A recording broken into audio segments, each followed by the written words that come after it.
Hello students, welcome again. In today's lecture, we want to discuss this book, Reading and Discrimination, written by Denys Thomson. Denys Thomson was a 20th century prolific writer. He was a great scholar in the field of literary theories, and he has written several books and articles on literature, on language, and on art. But today we will mainly focus on reading and discrimination.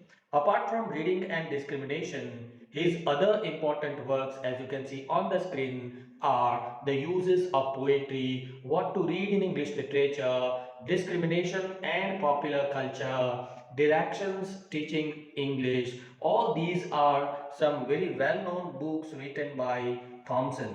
But we are more concerned with Thomson's ideas as he expressed in Reading and Discrimination.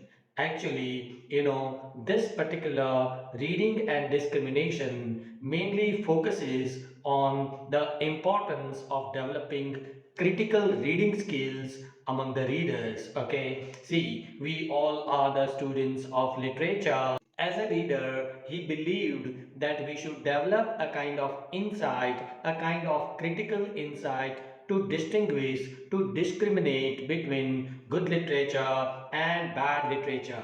He gives more importance to active engagement and your thought involvement and analytical practices while reading literature. And mainly, he has discussed these five things. He discusses the importance of critical thinking. That means he suggests that do not read with your heart. You should start reading with your mind, with your analytical mind. Combating mass media. You know how mass media influences the mind of the society. That also should be taken into care. Influence of popular literature, how education plays an important role to frame, to shape the thinking pattern of the readers. And at last, he also talks about the importance of balanced approach in reading. Okay, so one by one, we are going to discuss these five issues which are discussed by Denys Thomson. Okay, the first one is the importance of critical thinking. You see, why, in modern times, we often read literature, anything that comes to us, without questioning its quality, without looking at the depth of the content, we sometimes welcome that literature. When the whole world says that it is good literature, we as readers start reading this literature as good literature, but that approach should be avoided. That is what Denys Thomson wants to say. He insists that the readers should develop a sense of discrimination. Okay, you should be able to distinguish between what is good and what is not good. Okay, so you should be able to distinguish between valuable literature and superficial kind of content. Okay, for example, when you are reading, on the one hand you read a classical work of art, and on the other hand you are reading any popular fiction or novel which has become popular in our times. But while reading both these works, you should know, like say for example, when you are reading Pride and Prejudice written by Jane Austen, a classic work of literature, you should know how characters are developed, how the plot is constructed in that novel. Okay, and you compare that novel with other popular literature of your times, which is just a mass market romance kind of a literature, which just becomes popular just for the sake of entertainment. Okay, so the work of art which only provides you entertainment is not always a great work of art. Okay, the other criteria of deciding, of judging good quality literature should also be taken into consideration while reading literature. Another thing is that as the readers, we must also combat mass media influence. Okay, see, in 21st century, actually Thomson was writing during the 20th century, but his ideas are applicable, are relevant in our times also, 21st century also, in the world of 21st century, in the world of internet and technology. We are constantly being bombarded by various social media. Okay, like we have print media, we have televisions, we have internet, we have social media. All these media, they also influence the mind of the readers sometimes. Okay, so Thomson believed that we as readers must defend ourselves from these manipulations of advertisements, newspapers, and different media. Okay, by showing examples of good and bad writing and by analyzing various techniques used in persuasive writing, he gave his readers the ability to see through the manipulations of mass media. Thompson was much concerned about the effects of mass media. He said that how advertisers are manipulating the mind of the society, mind of the people. Okay, how the propagandists they use very emotional kind of language in order to touch the mind and heart of the audience of the consumers, and that is the reason why they have an increase in sale. But as readers we must be aware about different advertisements. We must be aware about the emotionally charged words used by writers sometimes in literature also.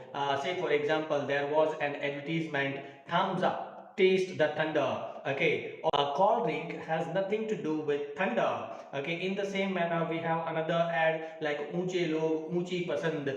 By using such words, the advertisers are trying to influence, to manipulate the mind and heart of the consumers. Okay, so as the readers we must be careful about such language which is used sometimes in language also, in literature also.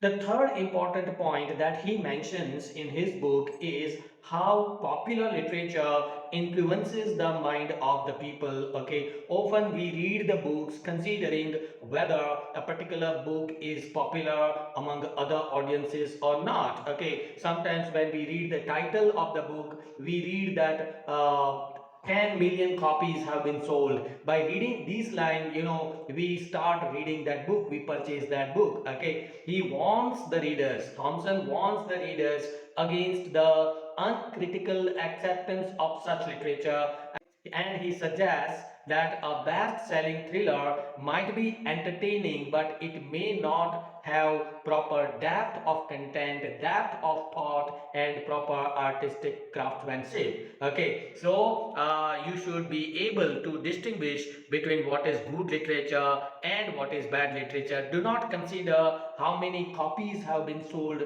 by the publisher.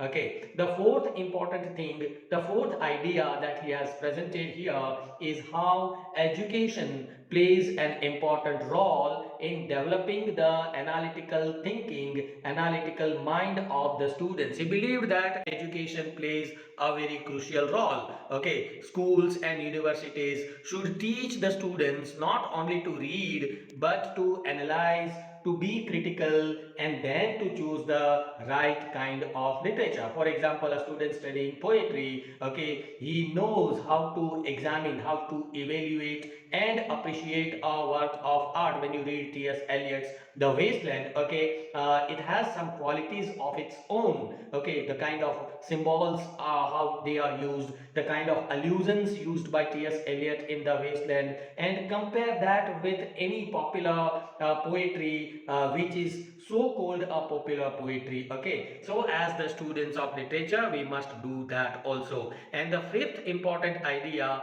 that he has presented is to develop a balanced approach to reading. Okay, he does not advocate for rejecting all popular literature. Popular literature becomes popular only because it has some good qualities, no doubt. But when you read some popular literature, do not take it for granted. Okay, you as readers, it is your responsibility to examine the values, the merits of that work of art. For example, you may read William Shakespeare's Hamlet, such an excellent tragedy written by Shakespeare. Okay, you see the kind of psychological depth presented by Shakespeare in the character of Hamlet. Okay, and you compare that depth with any detective story written by any popular writer, any popular literature. Try to compare it. If it has that depth in popular literature, no doubt you can accept it as a good kind of literature. Okay, so all in all, what Thompson wants to say is that you should be balanced in your approach.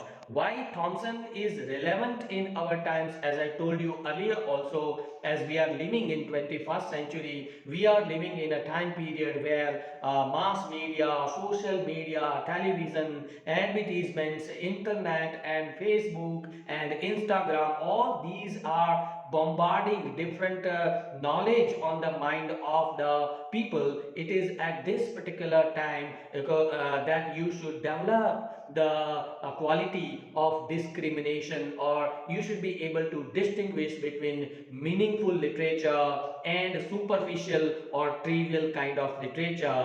If we are really aiming to build an ideal country, ideal society, then we must have readers, such readers who have proper critical thinking power, who can discriminate between what is good and what is bad. Okay, so these are several points which he has discussed here in this book. All in all, let me conclude my point by saying that this reading and discrimination is a powerful, very important critical document which encourages us to think critically about the reading choices. Okay, when we develop this art of discrimination, we can appreciate good literature and we can resist the influence of low kind of literature which looks to be good but is not actually good literature. Okay, all in all, this work is a timeless call for intelligent and conscious writing and conscious reading. I hope this video is helpful to you. Please do share this among all your classmates. Thank you for watching. Thank you.